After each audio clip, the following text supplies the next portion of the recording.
Kalau ngomongin marketing, salah satu yang paling sering jadi perdebatan tuh sebenarnya ketika kita mau bikin materi komunikasi ya. Uh, Setidaknya ada dua, selalu ada perdebatan antara soft sell apa hard sell.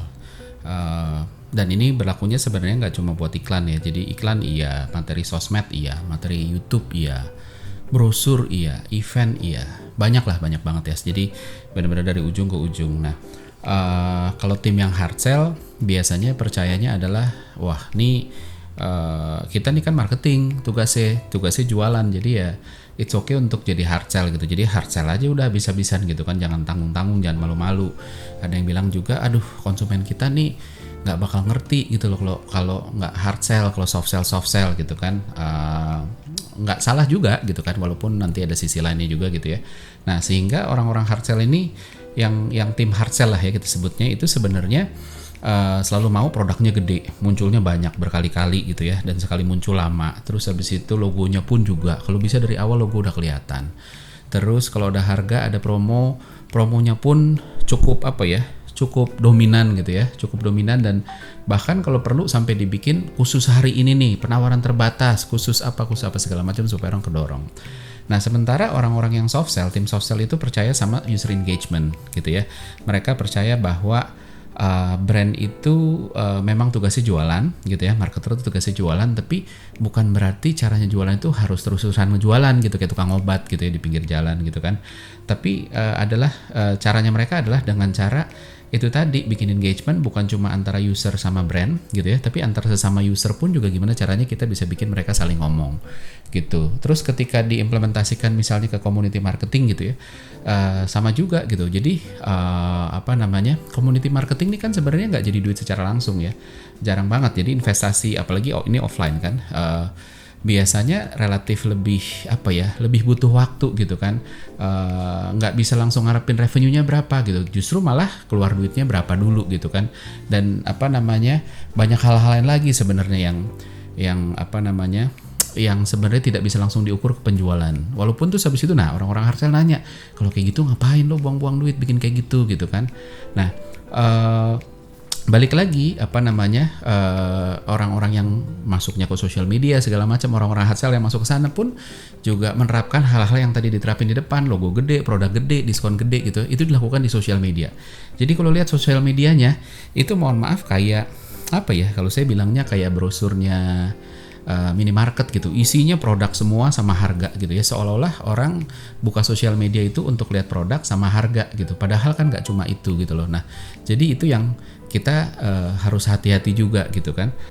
Nah ketika bikin YouTube pun juga sama gitu, YouTube-nya tuh isinya produk aja, jadi kayak katalog produknya dijajarin, kita shoot produk ini, shoot service ini, bagian ininya, feature ininya, semua dimasukin ke dalam video YouTube-nya gitu kan. Dan apalagi iklan, katalog dan sebagainya, semua dijelin seolah-olah tuh pokoknya semua yang hard sell lah gitu ya. Nah dari mereka yang sebenarnya mau soft sell, atau dari semua yang sebenarnya pada akhirnya hard sell, banyak juga yang sebenarnya pada awalnya mereka percaya kayaknya harus soft sell deh ya gitu. Cuma memang pada akhirnya gagal untuk jadi soft sell, untuk bermain soft sell macam-macam, bisa karena ditolak atasannya nggak begitu ngerti, atau mereka nggak bisa begitu meyakinkan, nih soft sell aja deh bos, jangan hard sell, orang nggak suka gitu ya. Nah itu tadi gitu. Jadi PR terbesarnya di marketing itu bukan cuma gimana kita ngelakuin, tapi ada juga yang lebih gede, itu adalah gimana kita ngejual idenya gitu ya. Termasuk ketika kita mau soft sell, selalu ditanya emang kenapa sih soft sell gitu kan ya. Jawabannya selalu kulit-kulitnya aja gitu kan, bahwa ya kita perlu soft sell karena kan harus bangun hubungan gitu kan. Terus ditanya lagi, terus kalau hubungannya terbangun gimana ya, orang kan lebih nyaman dan lain sebagainya, tapi nggak pernah bisa ngejelasin logiknya gitu. Nah hari ini saya mau jelasin logik di bawah di belakang kenapa orang layak untuk mengconsider soft sell. Saya nggak bilang bahwa hard sell itu nggak boleh gitu ya. Ada waktunya masing-masing, ada polanya masing-masing, tapi kita harus ngerti kenapa sih harus soft sell gitu. Nanti di episode lain kita ngomongin kenapa hard sell gitu ya. Nah tapi gini, ada profesor namanya Dan Ariely ya, ini profesor psychology. Dia menulis satu buku, yang di buku itu judulnya Amazing Decision. Dia ngomongin soal manusia itu hidup dengan dua norma. Norma pertama adalah norma sosial, norma kedua adalah norma market gitu ya. Nah, kita ngomongin norma market dulu deh yang gampang. Norma market itu adalah norma atau cara pikir gitu ya. Kita ngomongin cara pikir ya. Cara pikir yang amat sangat transaksional, hitung-hitungan, semuanya rasional. Contohnya ketika kita beli barang gitu ya, kita berhitung nih, ini oke apa enggak gitu kan. Kalau kita kasih 100, kita maunya dapat 100. Kalau kita pinjemin uang 100, maunya baliknya minimal 100, syukur-syukur lebih gitu. Jadi semuanya dihitung secara logis, untung rugi gitu kan. Impas lah semuanya, adil gitu ya. Nah, terus yang kedua itu norma sosial. Norma sosial itu adalah norma atau cara pikir yang tidak begitu transaksional gitu. Ada emosionalnya, ada social currency yang bermain. Jadi membuat orang merasa ya udah saya nggak dapat secara hitung-hitungan monetary saya nggak dapat, tapi saya dapat secara kepuasan sosial gitu ya. Contohnya ketika kita kasih kue untuk teman gitu. Ketika kita kasih kue ke teman gitu ya, entah dia ulang tahun, entah dia ya apapun, sekedar ya kita lagi mau ngasih aja, kita nggak berharap untuk balik gitu, jadi cuma mau ngasih aja gitu kan. Nah walaupun nggak sedikit yang pada akhirnya berbalas juga kalau kita kasih kue kan, mereka ngerasa aduh kok kita dikasih terus ya gitu kan, atau dikasih oleh-oleh ya udah lain kali besok kalau kita jalan-jalan kita bawain oleh-oleh juga. Jadi yang berbalas itu juga ada, tapi sebenarnya ketika kita ngasih, kita tidak berharap untuk dibalikin gitu, dan kita nggak pernah nuntut lu gua kasih terus masa lu nggak kasih balik sih, nggak ada kayak gitu-gitunya. Jadi hal-hal yang kayak gitu. Atau misalnya contohnya di jalan kita ngeliat ada orang mobilnya mogok gitu dan dia nyetir sendirian, terus dia ngedorong, nah kita ngedorong gitu ya, kita bantuin dorong gitu ya, dan kita nggak berharap uang. Nah itu adalah ketika kita memang benar-benar lagi pakai norma sosial ini tadi, jadi pola pikir sosial gitu kan. Nah bahayanya adalah kedua norma ini, sosial dan si market ini nggak boleh dicampur gitu kan. Kita lihat contohnya banyak sekali yang akhirnya berantakan ketika dicampur. Misalnya ketika banyak ya yang pasti pernah bisnisnya bareng sama temen, awalnya semangat gitu kan, wah gue bisnis bareng temen gue nih gitu kan, tapi pada akhirnya berantem, bubar, persahabatannya berantakan gitu. Terus pernah juga dengar cerita, aduh gue males deh pokoknya sama dia, temenan sama dia, kenapa? Iya masa kemarin gue jualan ya, terus habis itu dia nawarnya parah gitu kan, terus habis itu bayarnya semau-maunya, ngomongnya ya kan harga teman, harga perkenalan dan sebagainya. Nah ini sebenarnya terjadi karena itu tadi, bisnis itu norma market, jualan itu norma market, sementara pertemanan itu norma sosial. Ketika dicampur tanpa tanpa kejelasan, akhirnya bingung gitu kan, dan akhirnya konflik gitu. Nah dari situ, nah sebaliknya juga sama. Ini contohnya agak-agak dewasa ya, 18+. Anggaplah Anda berhubungan badan, ini udah suami istri, berhubungan badan sama istri, suami sama istri. Udah gitu kan, dengan penuh cinta dan lain sebagainya. Terus habis itu begitu selesai gitu ya, bersih-bersih, terus habis itu tanya, jadi saya harus bayar berapa gitu semuanya. Itu pasti kan digampar kan, pasti diomelin gitu.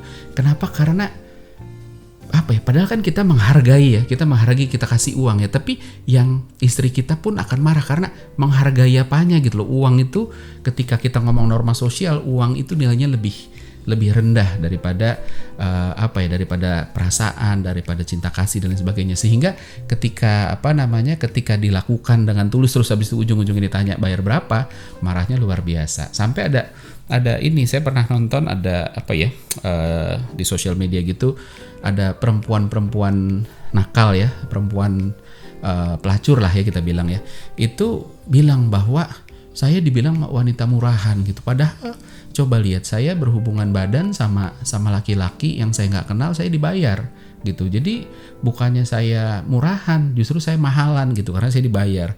Sementara ada orang-orang yang perempuan-perempuan yang berhubungan badan sama pacarnya, sama siapa gitu kan, terus nggak dibayar. Coba lihat lebih berharga mana. Jadi ada hal-hal kayak gitu. Nah karena itu tadi ada dua norma yang akhirnya nggak bisa dicampur adukan gitu. Ketika kita pakai norma market, kita mau berhitung, jadi kita menuntut bayaran secara monetary, hitung rugi. Ketika kita pakai norma sosial, kita pakai hitungannya bukan untung rugi secara monetary, tapi hubungan baik dan lain sebagainya. Nah itu tadi. Nah ketika kita menempatkan, ketika kita mengaplikasikan itu tadi, norma market ke norma sosial atau norma sosial ke norma market tidak sesuai tempatnya, itu juga bahaya. Makanya banyak sekali orang-orang apa ya, nggak harus perempuan ya, saya juga nggak mau seksis ya, tapi anggaplah misalnya perempuan gitu kan, suka ada yang wah saya cari pasangan gitu ya, pasangannya kriterianya adalah dia harus kaya, gaji minimal 100 juta, harta, punya mobil mewah, rumah minimal 400 meter di Pondok Indah dan sebagainya gitu kan.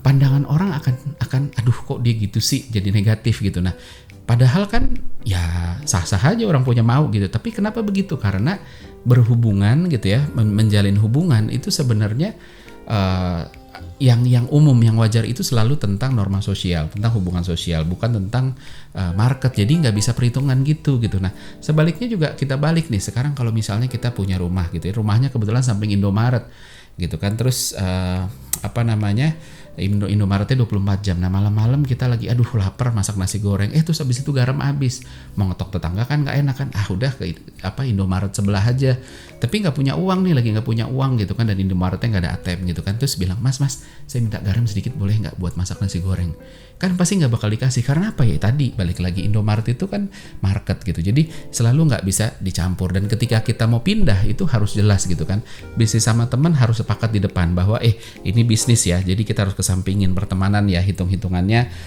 bisnis ya, saklek ya, gitu juga dengan dagang gitu. Jadi semuanya harus clear di depan supaya ini jadi bisa jalan gitu kan. Nah ketika kita pindah dari sosial ke transaksional itu relatif mudah gitu loh, karena sosial itu tidak mengharapkan uang. Ketika dikasih uang ya, kecuali tadi ya yang suami istri terus habis berhubungan terus dibayar. Di luar itu sebenarnya ketika kita temenan terus kita kasih uang, orang sih akan senang-senang aja. Tapi kalau sebaliknya itu biasanya lebih beresiko gitu ya.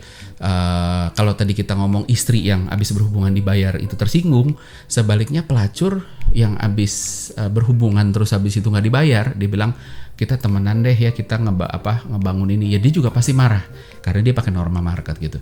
Kita makan di restoran terus habis itu mas boleh nggak saya minta ini dong lemon tea tapi gratis ya gitu kan, saya kan udah beli ini, pasti juga nggak mau, pasti disuruh bayar karena itu tadi gitu. Nah jadi itu semua ada dua, market dan norma market dan norma sosial. Nah hubungannya apa dengan brand engagement dan relationship? Ini udah ngomong ngalor ngidul gitu ya.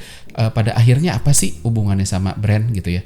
Nah kita ngelihat mungkin ada yang udah mulai bisa nyambungin ya, tapi intinya transaksi itu pada dasarnya adalah norma market gitu ya.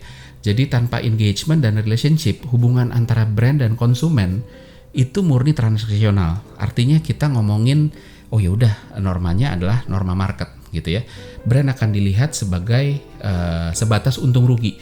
Kalau menguntungkan gue beli, kalau dealnya kok nggak menarik, ya sudah enggak deh.